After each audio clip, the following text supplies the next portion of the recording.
Hello everyone! We are going to discuss the topic of gender diversity and value creation. So first of all, I will introduce you to the objectives of this session. We are going to better understand what is meant by the term of gender diversity. We are going to see why should we care. And then we're going to also better understand the different obstacles that women are facing in the workplace. The next point will be to discuss diverse gender diversity tools, and we're going to finish with best practices and a small conclusion. So first of all, what are the objectives of this session? It's to better understand the impact of gender diversity in creating value for organizations. And as a broader objective, it would be also to understand the different strategic challenges that women are facing at the workplace, but also, of course, companies. And how can we promote women in the workplace? So what is gender diversity? You know, if you read different articles, we can also read often the word gender equality. So how do companies establish also equality among gender?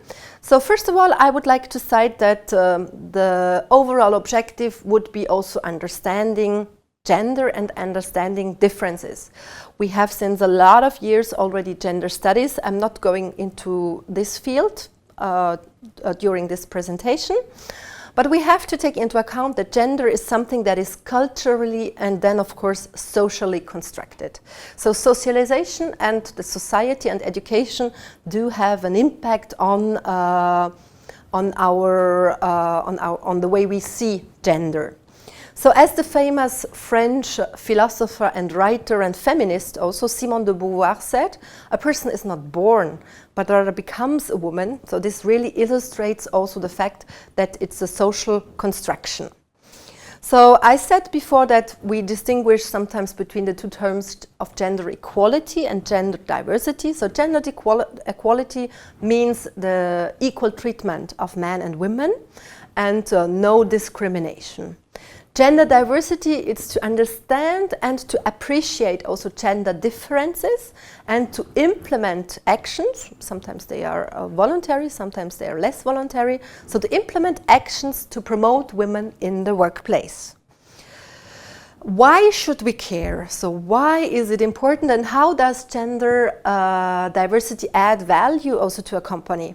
So there is the so-called business case for gender diversity. Many research had been done on women on boards, but does it really exist, this business case for gender diversity? It's a controversial topic.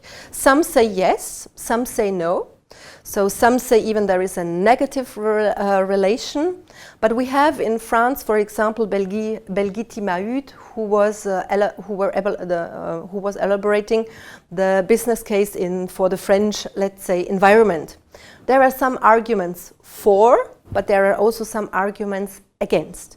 So some arguments for are, of course, competences and knowledge, because we have a broader panel of competences. So it's about having the right person on board, talent management, legitimacy.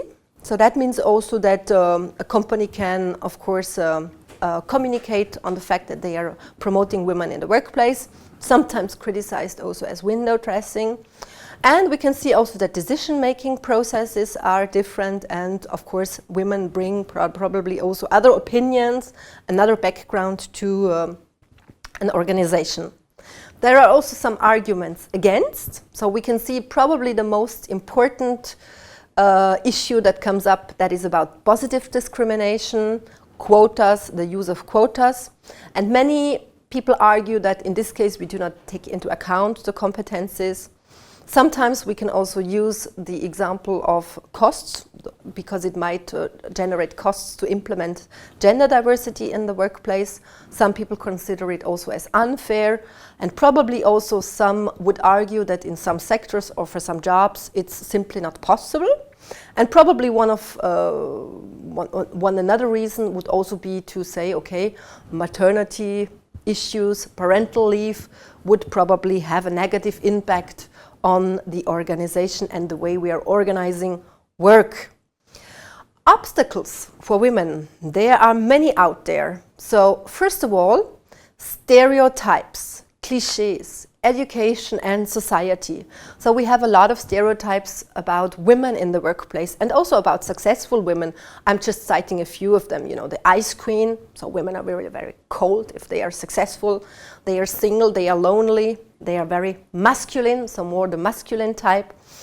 There is also this metaphor of the glass ceiling that hinders women to go to the top of an organization. Nowadays, we rather talk about the metaphor of a labyrinth because some examples of CEOs or women managing in leading positions shows that it's possible.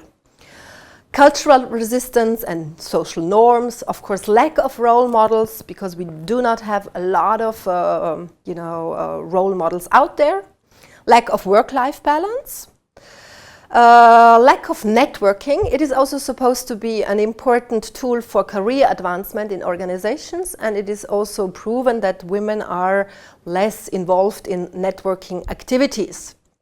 Leadership style, so some argue also that it's about the famous masculine or feminine leadership style. Does it exist?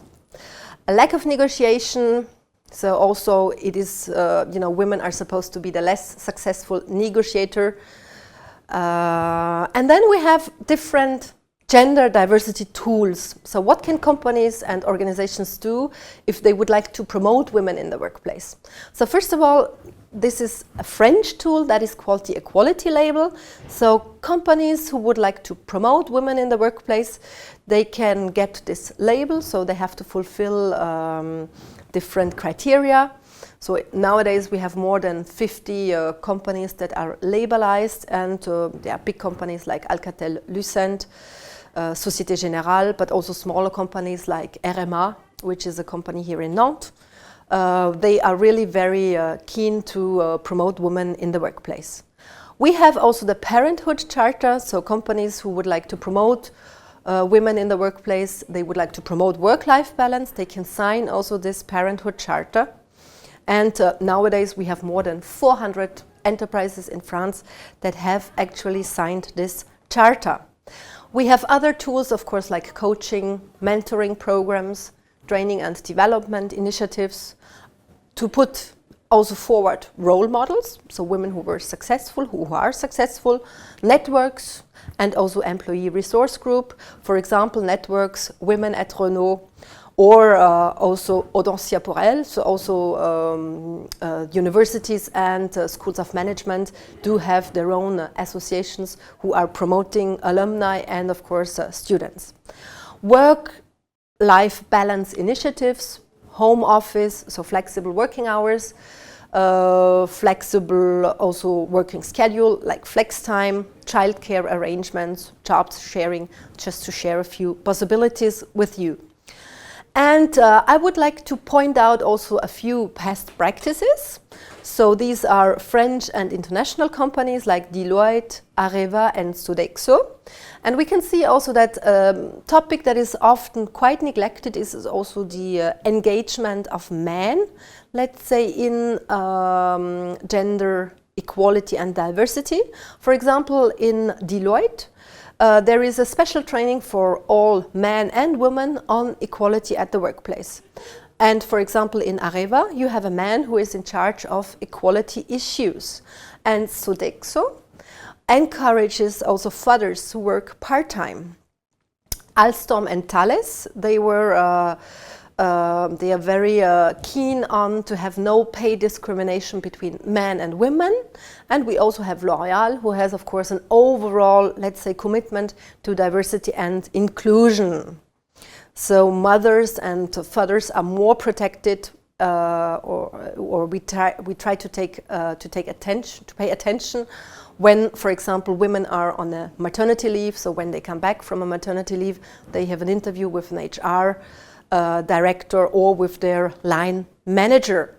So to conclude, I guess to make things happen, we still have a need for radical changes in the future. Because what is on the agenda, it's of course a kind of a win-win situation. So for companies, it's important not to lose talent. And for employees, it is also important to have a motivating workplace and working conditions that are also really in line with what they are expecting.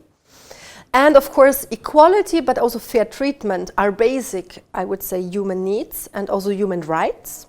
And we should not forget about the role of the society, role of education, the role of the government when we talk about parental, let's say, laws and politics, organizations, of course, but also individuals. So we are all, let's say, we all play an important role in promoting equal opportunities in the workplace.